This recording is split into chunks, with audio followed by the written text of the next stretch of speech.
Hello everyone, welcome back to another Performing Arts Pro Audio video. Today we're going to talk a little bit about troubleshooting.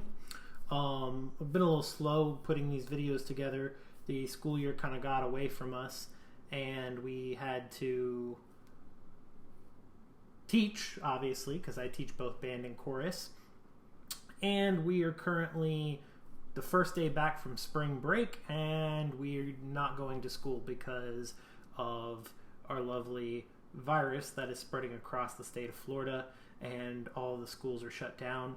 So today I got to go into my room and empty everything out that I needed till we were able to go back to school. So as a result, I was able to get some of the things that I could use to shoot a video that was requested that I hadn't gotten around to, which was troubleshooting some of your sound system items, being that you might have pops or crackles in your sound system, bad cables, things like that. How do you find them? Where do you go? And what do you do? So we are set up here in my house, and we're going to talk about a few of those things. First and foremost, troubleshooting sound can always be a blessing and a curse at the same time, because to troubleshoot it, you got to kind of tinker until you find what it is. But there are some things that we can do once we find them to quickly rectify those situations. The common things that you're going to hear is possibly popping or crackling, humming. Those are things that we can, fix and find pretty easily. Not powering on could be there, or the sound isn't playing is always those ones where it gets more frustrating, because it could be a simple button or a knob that's not turned correctly on your mixer and everything else working fine. You just kind of work through the system until you find it. So popping and crackling, those are typically going to be common things for either dirty connections, bad connections, frayed or damaged wires, cut wires, pinched wires, that are causing those kind of sounds. So you're going to get a popping sound when maybe you step on two cables. You got your mic cable, your XLR cable here. They're connected, and you're running a long run to your jack that eventually goes into your board. And maybe one of these connections is worn out. There's a little spring in here, or maybe this isn't tight, and as a result some wires are touching and you get popping, or this doesn't lock in securely over time. I mean, it takes a while, but these there, or this little metal thing can break on the male side of the jack. That one can break. I've seen that happen, and as a result you step on it during the show and you hear pop pop pop. That's a common one that's there. Typically what I do with my personal cables and my cables at school is, if I hear that and I can diagnose it right then and there, I immediately just cut the end off, and then I know that, hey, this cable, maybe the cable's fine, but the connector is bad, if I can diagnose it right then and there. And then that cable doesn't get tied up by a kid and put back in the box for the next show to then fail again. Dirty connections. Many of us probably leave our mixers out, maybe don't put the covers on every time we're using them. We're using them out in the elements, and you just get some dirt down inside of your 1/4-inch jack or XLR jack. The best thing is, a little bit of air every now and then. Just take some of that canned air, and you can kind of get some of that dirt out. If you need to, you can take a Q-tip and get the edges around. I personally don't like sticking the Q-tip down into like a 1/4-inch jack, because if the cotton on the end of it gets stuck in there, it's a pain in the butt, and can cause more problems. But the canned air works well to just get any sand, dirt, grime, things that from use and being on the road and in and out can solve. Bad connections, same thing. It's really the same thing. Usually it's a connection problem here. You could also hear popping and crackling sounds if the cable itself cut. Maybe you had to run it through a door and the door pinched it and you have a tear. You may be able to salvage that cable. We're going to talk a little bit about how to salvage that cable. But obviously, if the shielding's broken, then you could make two very short cables, but you're going to have to replace that. Those are the common issues that we see. Sound is not playing is a little more of an open canon, so to speak. Scenario, I get this happens even at my school all the time. The sound won't play. Come fix it. And you have to leave class, you go to fix it, and you are of course under the gun because they want it done right then and there because the event's in 5 minutes, and it won't play. Some of the common things like to start with is, first off, is everything powered on? A real easy solution is to have kind of a master switch that's labeled power, and then if everybody doesn't mess with anything else, they make them in the racks. Furman makes a lot of them, and you just boom, hit the power button, and you're good to go, and everything will power on. And then your mixer powers on, your amps are powered on. If you've got powered speakers, are those on? Are they on a dedicated switch? A toggle light switch. In that case, then you need to kind of work your way through the system and check all of those things. Loose connections. It could be a loose IEC cable, which is your power for a lot of mixers or for speakers. It could be that the XLR cables came out of the jack. Maybe you got a bad connection like this, coming out of your mixer into your amps or into your mains. That's not playing. Or it could be something even smaller, like a wire came loose on a set of banana clips, or a wire has gone bad, or something like that you're going to kind of have to troubleshoot. Unfortunately, there's not really a quick fix for that. It's not something that you can just, oh, here it is. You got to kind of work your way through the system and check things. What I recommend doing is set all your levels on our sound systems in the shared common spaces. For example, our auditorium, I have a Sharpie where the level should be for the amplifiers. Don't touch it, it should be here. And I just Sharpied a line where that's supposed to be. So I know if it's not there, then I know I'm not going to have good sound. Everything's labeled with a label maker in order to ensure that I've got things where it is. And that way it helps me when it isn't working, I can figure out why. If you're using more advanced tech like digital mixers and stuff, and you're using D-Snakes, which is an Ethernet driven snake that's mounted probably up on stage, and everything runs to that, and then you have your Ethernet cable running to the back, that jack, it's happened to me more than one time. Everything looks like it's working, but that jack isn't all the way in there, it didn't click, and so I'm not actually getting sound back to my speakers. That's a common one. Humming. This is another thing. You turn your sound up and you get this hum sound. This drives me crazy because it happens. What that is called a ground loop. And you're getting ground loop interference. And so a number of things can cause it. Either in your cable, the connections are touching the ground. As a result, you're getting that hum. Or it could be something as simple as this microphone cable is running right next to a power cable. Could be a power cable for your mixer, could be a power cable for there, and there's so much power running through our sound systems, whether it be dedicated plugs for mixers and microphones and wireless microphones and things like that. If it's touching and maybe there's some exposed wires, then you're going to get that ground loop hum.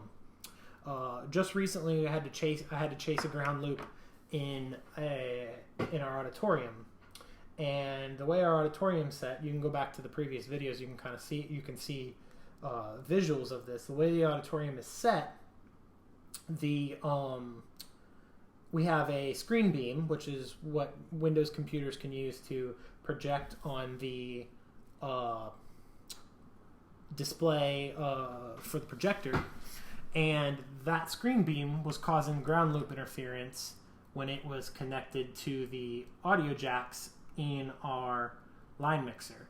And so as a result, to fix it, we used one of these, which this is not really a professional solution. This is a home fix. These are little interference things, and so I'll kind of show you this. This got some heavy shielding in here, and you can stick your wire through it and click. And so these are commonly found. I took this one off my sound system for my television back there. And these could typically ship with stuff like that. But for what that solved the problem. And as a result, we got the shielding we needed in order to make sure that we could still use that tech, but it went through our sound system. Pro audio wise, you're going to see it usually when a cable touches. And so I'm going to show you some of those solutions and how we can fix that. If you've ever opened up an XLR cable or a 1/4-inch cable, inside here, you're going to have 3 wires. You're going to have your ground, which is going to probably be either gold or silver. You're going to have your black wire, which is your hot wire, and then you're going to have your light wire. In this case, it's red. Could be blue, could be white. That really just depends on the cable itself. And so all that's going to be shielded. There's some kind of like tinfoil shielding in here, as well as some just braided rope.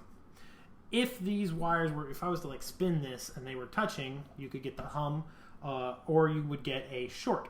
And so if you're making your own cables or you're making your own wire, or you're fixing one, maybe you're cutting it off and everything, you got to make sure you solder these nicely and that they're firm and they're not loose, because that can short out your sound system, can short out your lights. If you're using these as DMX cables, this happens to be a DMX cable.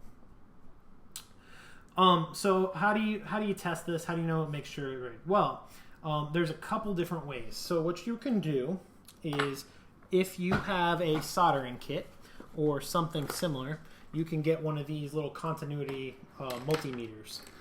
And so they're cheap. If you buy like a simple soldering kit, which is what you would need to fix it, a lot of these come with it. And so you can test the continuity and ohms of various things, but we're going to use the continuity test, which is looks kind of like a little Wi-Fi symbol down here. And if we put one diode on one side, we're going to use the number 1 channel, and we put it on our number 1 ground, we'll get a little beeping sound, and I don't know if you're hearing that. Let me put it a little closer to the microphone here so you can hear it. And that tells me, hey, there's continuity, it's going through. It works. It's a inexpensive solution to not only test your cables and test that you made good connections with the solder, but a better solution for your future use, and is a sound investment. For about $30 to $40, you can buy one of these cable testers, and there's a bunch of them out there. I recently purchased a new one because mine disappeared and I don't know where it went. So I will link this down if I can still find the link on Amazon. So what this is a basic cable, pretty nice cable tester. They have different shapes, sizes, brands, based on what cables you're going to test. So this one is capable of doing speak on up to 4-pole, XLR and DMX, which is your 3-pin jacks, 5-pin XLRs, which is common with some professional lighting equipment, digital interfaces, MIDI, RCA cables, whether it be like those old school red and white and yellow cables that you had on like your Nintendo, 1/4-inch jacks. It can also do PowerCon, which is similar to Speak On, but this is for power, which is common in higher end stage lights, for delivering power in a solid locking connector. Your Ethernet RJ45s, it can also do USB to A and USB B, and then 3.5 millimeter. And then this is where you can plug in diodes, which is like what's on our multimeter, and you can test that way on this. And this runs on a little 9-volt battery, so you can do your battery test and it'll light it up. And so what this does is, the cool thing is I can run, let's say I have a XLR to 1/4 inch. You know, it's an adapter cable. I can run from one to the other and test that I have continuity, and it'll show me if there's a short, which is pretty cool. So I'm gonna force it to do, I'm gonna show you how it works initially. So if I take my one end to my other end here of my XLR cable, I'm gonna start with channel 1. So it's gonna light up when I connect it because it's saying, hey, there's a connection. And my number 1 cables are matching my number 1 cables. If I switch it to 2, I get 2 to 2, and I get 2 to 3. So if you had accidentally made a cable and accidentally crossed wires, this would tell you, because 2 would light up on one side and 3 would light up on the other, or whatever combination it was. If you were getting some wires touching, more than one light might show up. So this tells me that I have continuity. Sorry, I didn't hold that up right. Continuity on all 3 wires, which means, hey, this cable's good to go. If I was getting some sort of short, there's a ground button there where it's shorting. So I'm going to kind of give you an additional example here. I'm going to use a standard headphone jack, like you would use in your car to plug in your iPhone if you wanted to. And we're going to use the R45 jacks on the other side to kind of simulate what this would look like. So let me get this set up here.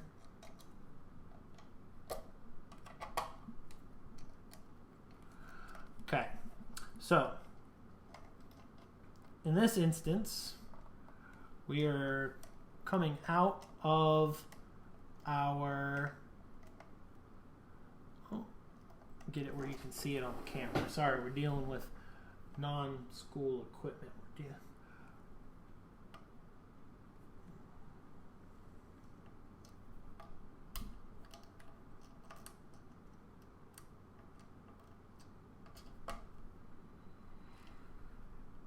Okay, so here we go. There's, as you can see, and I'm able to actually move it across. On this side, it's checking ground 2, our out. But I'm able to control with the R45 pins, because there happens to be 8 pins on an Ethernet jack, or 8 tiny little cables in there, that I can move it across, and I can actually say, hey, it's touching multiple wires. And if there was a ground short, that ground short light would light up. So this is a great tester. How do we fix it if we have a problem? Well, for that, you're going to need a little bit of handy-dandy tools. And this is where some of you may not be into these kind of things. But you're going to need a soldering iron. You're going to need some strippers. You could use a knife or a pair of scissors if you really want to. But ideally, you want some wire strippers. You're going to need some solder. So that we can solder it back together, and you're going to need the tool we use here, which is we're going to use to suck up the old solder. And what you're going to do is, and this is a good cable, so I'm not actually going to do it to it, but I'm going to show you. Basically, on each of these connections here, we have there's some solder holding the wire in. If that was bad, we would take our soldering iron and get it nice and hot, and we would take our solder and we would simply touch the solder to heat it up and drop a few drops onto the wire inside and get it to sit inside there, and then let it cool, and then it'd be stuck again. If we needed to, maybe we had a bad connection, a cut spot somewhere in here, we could cut the wire. We could heat up the solder that's on the connection, take our sucker, pop it out. It'll suck up that solder, and then we've got loose. We can still save our connections, so we can use them, because these are about $4 a piece. So if you can save it, save it. And then we could strip our wire where we needed to in the new spot, and we could then reconnect and resolder the wire back to it. It's a little bit painstaking. It does take a little bit of time, and it does take, if you're new to making wires, if you've never done it before, you have to kind of mess it up a few times to get it right. But once you get good at it, you can bust out wire, and to be honest, that's the cheapest thing to do.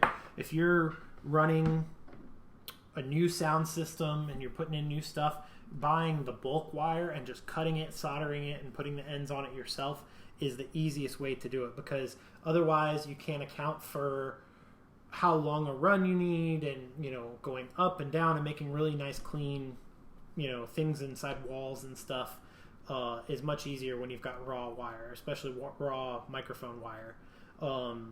That's the best way to do it. I actually just did 3 hanging mics on my stage before we went on break, and ran the wire, and I did raw wire, and then I just soldered the ends and took care of it. And it took me all of maybe an hour to do those 3 runs with about 50 feet of raw wire to solder on the ends and have it ready to go, so that when I got the microphones, all I had to do was plug them in and we were ready. But yeah, that's some of the common troubleshooting things, how to fix it. If you guys have more things that you want to see or pro audio questions, feel free to reach out to me. Either comment below or send me an email. I'm going to post these in band directors and stuff like that, and we'll certainly try to tackle some of those things. If you're in Florida, feel free to reach out to me, and we'll see if we can come over and make things happen. Anyways, thank you, and from my home, enjoy.